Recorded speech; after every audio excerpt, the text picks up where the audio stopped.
Hello everyone, my self Sandeep Bishnoi, chartered accountant और account officer. आप सबका स्वागत है टीम सीए और वन एग्ज़ाम के यूट्यूब चैनल पर।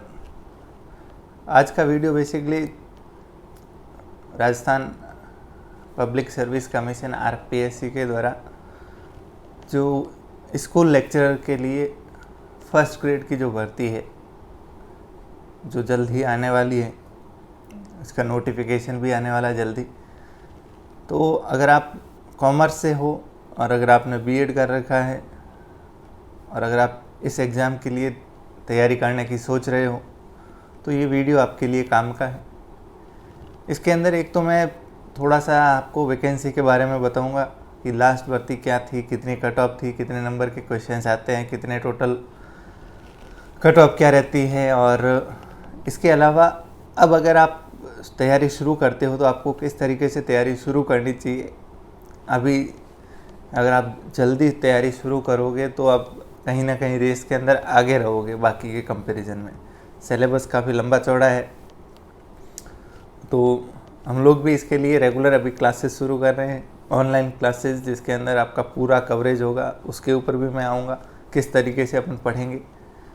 तो चलिए अपन शुरू करते हैं, स्टार्ट करते हैं अपना डिस्कशन। सबसे पहले मैं इससे जो लास्ट भर्ती थी 2018 की, उसके बारे में मैं आपको बताना चाहूँगा। 2018 के अंदर जो फर्स्ट ग्रेड की भर्ती आई थी उसके अंदर अपने कॉमर्स की 118 पोस्ट थी, 118, और उसके अंदर करीब 23,000 फॉर्म लोगों ने अप्लाई किया था, फॉर्म भरे थे 23,000।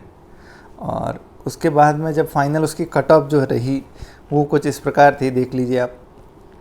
297 जनरल के लिए, 285 ईडब्ल्यूएस और 290 ओबीसी और बाकी ये कैटेगरीज़ के अभी आप मार्क्स देख सकते हो। मतलब ये कितने में से है, तो ये टोटल जो अपना है ना 450 नंबर का पेपर होता है, 450, उसमें से 297 जो है जनरल की कट ऑफ रही है और 290 और इसी के बीच में लगभग ईडब्ल्यूएस और बाकी कैटेगरीज़ की भी कट ऑफ रही है। अब 450 नंबर में से ये तो कट ऑफ रही लास्ट एग्ज़ाम की। नंबर ऑफ फॉर्म थे कितने? 23,000। सेलेक्ट होने वाले तो 118 ही थे। अब इस बार भर्ती जो है वो अगर आने वाले 10-15 दिन के अंदर इसका नोटिफिकेशन आता है तो कम से कम आप मान के चलिए 2-3 महीने बाद भी आपको तैयारी के लिए चाहिएंगे। कम से कम आप 3 महीने मान के चलो। 1-2 महीने में आप कहीं से सपोर्ट लेके एक बार सिलेबस करोगे, फिर एक बार उसका रिवीजन करोगे। तो ये अब सही समय है कि आप इसकी तैयारी अभी से स्टार्ट कर दो। ये सिर्फ मैंने एक आपको आइडिया दिया था कि किस तरह का कंपटीशन रहता है। 23,000 फॉर्म, 118 पोस्ट, ये कट ऑफ 450 में से लगभग 300 के आसपास नंबर आपको लाने होते हैं। तो अब मुद्दा है अपना, पहले अपन सिलेबस देखते हैं कि सिलेबस में एक्चुअली है क्या क्या चीज़ें हैं, फिर उसको कैसे तैयार करना है उसके ऊपर आएंगे। सबसे पहले अगर आप सिलेबस में देखोगे तो फर्स्ट इसको मैं यूँ कहूँ कि 2 पेपर में 2 पार्ट में बांट देता हूँ। एक पार्ट जो है राजस्थान जीके और उससे रिलेटेड थोड़ा बहुत, उसको मैं एक बार छोड़ दे रहा हूँ। वो है 150 नंबर का। कितने का? 150 मार्क्स का। उसको एक बार के लिए अपन छोड़ रहे हैं। उसके अलावा बाकी कितने बचे? 300 नंबर का पार्ट बचा। तो ये 300 नंबर का जो पार्ट है उसको अपन डिस्कस करते हैं। उसके अंदर देखिए 3 लेवल की तैयारी करनी होगी आपको। 3 लेवल का सिलेबस दे रखा है। पहला सिलेबस दे रखा है कौन सा? सीनियर सेकेंडरी लेवल, मतलब 12th लेवल के क्वेश्चंस। 12वीं के लेवल पे जो आपने अकाउंट्स, बिजनेस मैनेजमेंट, इकोनॉमिक्स, ये जो चीज़ें पढ़ी है उस लेवल के आपके कुछ चीज़ें पूछी जाएगी। जैसे प्रिंसिपल्स ऑफ बुक कीपिंग क्या होता है, डबल एंट्री सिस्टम क्या होता है, subsidiary books, final accounts, adjustment entry क्या होती है, ओपनिंग और क्लोजिंग एंट्रीज क्या होती है, फिर ट्रायल बैलेंस, फिर rectification of error, depreciation, reserve, provisions, ये क्या होते हैं, bill of exchange, partnership account, company account जिसमें शेयर इश्यू, ये सब 12th का पार्ट है। 12th में हमने पढ़े थे शेयर इश्यू वगैरह। फिर कंप्यूटर्स इन अकाउंटिंग, ये भी एक टॉपिक है। फिर बिजनेस ऑर्गेनाइजेशन के अलग अलग तरीके, जो सोल प्रोप्राइटरशिप, पार्टनरशिप, कंपनी। फिर principles of management, theory part देखिए, मैनेजमेंट आपने पढ़ा था, बिजनेस मैनेजमेंट उसका कुछ पार्ट है। कैपिटल मार्केट और उसके टाइप्स, प्राइमरी और सेकेंडरी मार्केट क्या होते हैं, मार्केटिंग, उसकी मीनिंग, उसके फंक्शंस, रोल्स, फिर छोटा सा स्टेट्स का भी पार्ट है जिसके अंदर measures of central tendency, measures of dispersion and index number. ये 12th लेवल का पढ़ रहे हैं ना, आगे और भी आएंगे। फिर कुछ इकोनॉमिक्स से रिलेटेड है, पॉवर्टी, गरीबी और उससे जुड़े हुए पॉवर्टी के जो प्रोग्राम, गरीबी उन्मूलन के जो कार्यक्रम है वो, रूरल डेवलपमेंट, ग्रामीण विकास और उससे रिलेटेड क्रेडिट और मार्केटिंग, ठीक है। Role of cooperative society, cooperatives का क्या रोल है एग्रीकल्चर के अंदर, आपको पता है लोन दिए जाते हैं कोऑपरेटिव्स के जरिए गाँवों के अंदर, वो सारा। एम्प्लॉयमेंट, रोजगार, फॉर्मल इनफॉर्मल, उसके ग्रोथ, प्रॉब्लम, क्या दिक्कत है, क्या क्या गवर्नमेंट की पॉलिसी है इससे रिलेटेड। फिर 1991 के बाद में जो इकोनॉमिक रिफॉर्म्स हुए, एलपीजी लिबरलाइजेशन, प्राइवेटाइजेशन और ग्लोबलाइजेशन, वैश्वीकरण और निजीकरण और वो सारे, तो ये सब 12th लेवल का आपका सिलेबस है, ठीक है।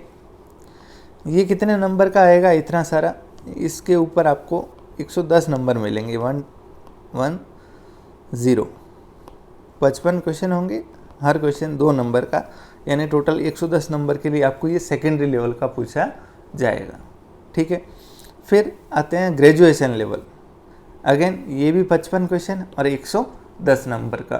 पहले था 12th लेवल की बेसिक चीज़ें जो आपने, अकाउंटिंग हो, चाहे बिजनेस मैनेजमेंट हो, चाहे इकोनॉमिक्स हो, चाहे स्टैटिस्टिक्स हो, सबके अंदर शुरुआती बातें जो 12th लेवल पे थी। अब ग्रेजुएशन लेवल पे देखिए, फाइनेंशियल स्टेटमेंट क्या होते हैं, उनका मीनिंग और उनका एनालिसिस। इसमें अपना वहाँ अपने ट्रायल बैलेंस तक की बात की थी, general entry, ledger, trial balance.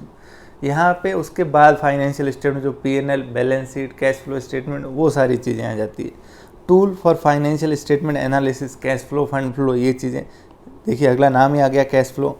फिर कॉस्ट अकाउंटिंग, मीनिंग और डेफिनेशन, कॉस्ट के अलग अलग एलिमेंट जो होते हैं, material, labour, overhead, direct, indirect, वो सारी चीज़ें। फिर छोटा सा ऑडिटिंग का पार्ट आ गया, ऑडिटिंग का मीनिंग और ऑब्जेक्टिव, ऑडिट कंपनीज की जो अपॉइंटमेंट राइट्स, ड्यूटी जो कंपनीज एक्ट के अंदर होती है 139 सेक्शन के तहत, वो सारे पार्ट यहाँ पे। फिर Indian contract act, consumer protection act, फिर फंक्शंस ऑफ मैनेजमेंट, ये हालांकि नया आ गया है लेकिन अभी तक यहीं पे यहाँ पुराना ही दिया हुआ है।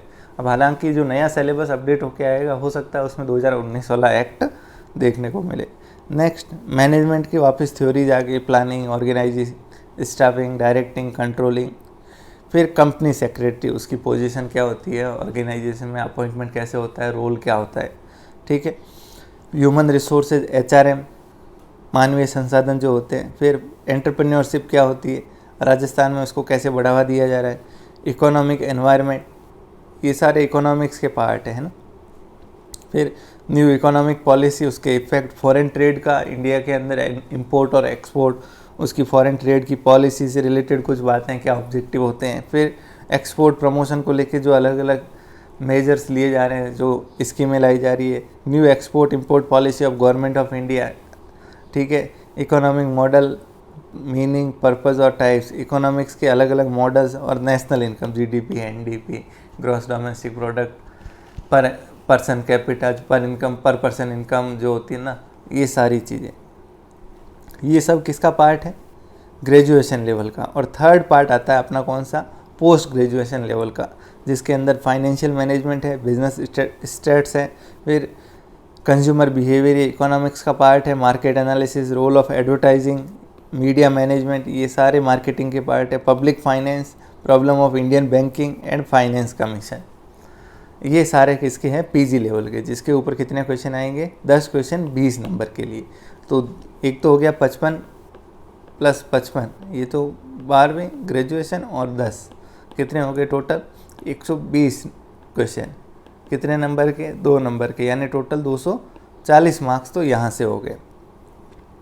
फिर एक इसके अंदर पार्ट अलग से आता है, ये टीचिंग और उससे रिलेटेड है, क्योंकि आप टीचर बनने जा रहे हैं, तो ये pedagogy, teaching, learning material, use of computer and ICT in teaching learning, उससे रिलेटेड ये कुछ टॉपिक्स दे रखे हैं। ये है आपके 30 क्वेश्चन 60 मार्क्स के लिए। तो कुल मिला के इसके अलावा फिर एक पार्ट और बचता है, कौन सा, जो मैंने बताया आपको 150 नंबर का, कौन सा, राजस्थान जीके, राजस्थान से रिलेटेड जीके के क्वेश्चंस और जो मिसलेनियस टॉपिक्स जितने भी हैं। तो कुल मिला के सिलेबस के अंदर आप देखोगे तो 3 पार्ट हो जाते हैं अपने। एक तो ये 150 नंबर का जीके वाला पार्ट, 240 नंबर का प्योर जो कॉमर्स का पार्ट है और 60 नंबर का ये टीचिंग से रिलेटेड। सबसे मेजर पार्ट कौन सा आपको दिख भी रहा है? कॉमर्स का पार्ट है। कॉमर्स के अंदर बड़े सिस्टमेटिकली 12th लेवल से, मतलब बेसिक से ग्रेजुएशन से पोस्ट ग्रेजुएशन तक टॉपिक दे रखे हैं स्पेसिफिकली। तो अब मैं मुद्दे की बात पे आता हूँ। अपने यहाँ पे यानी वन एग्ज़ाम के ऐप, वेबसाइट और इस यूट्यूब चैनल पर हम लोग क्या करने वाले हैं, इसकी क्लासेस शुरू करने वाले हैं, लाइव क्लासेस, जिसके अंदर आपको जो कॉमर्स का पार्ट है 240 मार्क्स का कॉमर्स, वो बड़े सिस्टमेटिक तरीके से एक साथ में करीब 3 सब्जेक्ट लेते हुए, अकाउंटिंग एक मेन चलेगा, 2 अदर सब्जेक्ट साथ में लेते हुए रेगुलर 3 क्लासेस करते हुए हम इसको शुरू करेंगे। जिसके अंदर हमारा पहला ऑब्जेक्टिव होगा कि एक तो कंप्लीट सिलेबस को कवर किया जाए।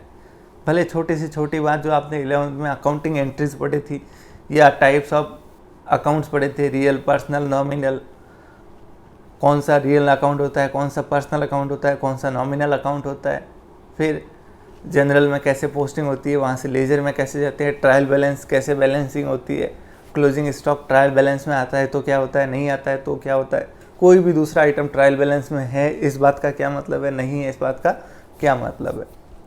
तो इस तरीके से छोटी छोटी बातों को लेते हुए अपन धीरे धीरे पोस्ट ग्रेजुएशन तक जो भी अपना सिलेबस दिया हुआ उसको अपने लेक्चर्स के माध्यम से कवर करेंगे।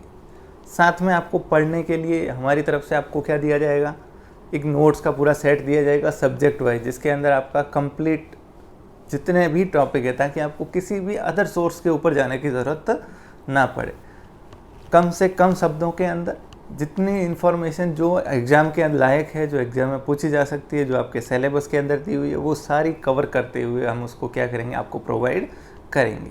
जिसमें हिंदी और इंग्लिश दोनों आपका साथ चलेगा। मतलब अगर आप हिंदी मीडियम से हैं तो नोट्स भले आपके हिंदी में होंगे, लेकिन जो इंपॉर्टेंट टर्म्स है जैसे एंट्री है, परचेज अकाउंट, डेबिट, तो वो तो इंग्लिश के अंदर ही होगा। तो वो दोनों कंबाइंड फॉर्म में, जहाँ आपको समझने के लिए जो भी लैंग्वेज होगी वो हिंदी में प्रयोग की जाएगी।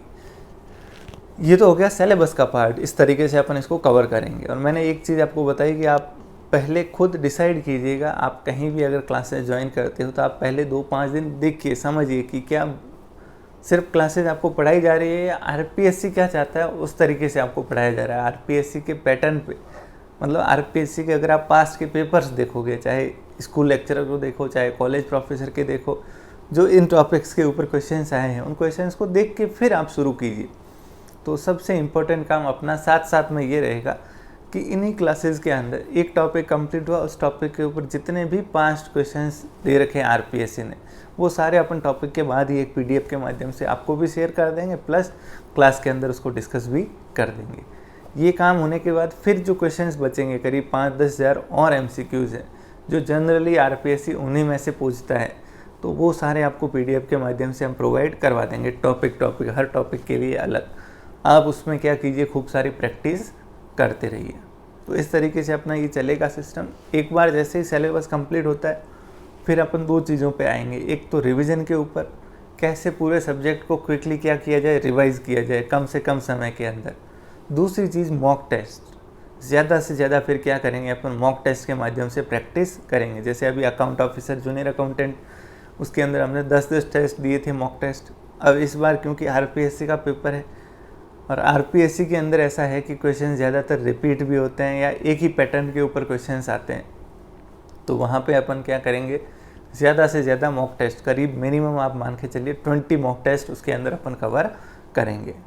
तो इस तरीके से पूरा सिलेबस अपना कवर करने की कोशिश रहेगी। पहले तो क्लासेस के माध्यम से सारे टॉपिक कवर कर लिए, समझ गए, आपकी भी साथ साथ घर पे तैयारी हो गई, नोट्स आपको दे दिए ताकि आप उसको सेल्फ घर पे पढ़ सको जो क्लास के अंदर पढ़ाया। देन टॉपिक कंप्लीट हुआ, पुराने क्वेश्चंस क्लास के अंदर ही डिस्कस हो गए, प्लस आपको प्रैक्टिस के लिए अलग से एमसीक्यू, जो 5 से 10 हज़ार मिनिमम हमारा टारगेट है, 5000 तो अवेलेबल है, प्लस और भी हम उसको तैयार करवा रहे हैं इस एग्ज़ाम के लायक जो क्वेश्चंस है। तो इस तरीके से एक बार सिलेबस कंप्लीट करके फिर रिवीजन और फिर अपना मॉक टेस्ट, और ये सारा कुछ पूरा अपना पैकेज भी अपन रखेंगे इस तरीके से कि एकदम अफोर्डेबल हो, हर कोई इसको देख सके, ले सके, कोई कॉस्ट का आपको ऊपर बर्डन ना आए। मेन चीज़ है क्वालिटी। आप पहले क्लासेस को देखिएगा, यूट्यूब के ऊपर स्ट्रीम होगी, उसके बाद आप डिसीजन लीजिएगा कि आपको ये कहीं ना कहीं आपकी तैयारी के लिए फ़ायदा दे सकती है या नहीं दे सकती क्लासेस, या हमारा मटेरियल, या टेस्ट, या मॉक टेस्ट, या MCQs, जो इतने सारे 5-10,000 जो बात कर रहे हैं।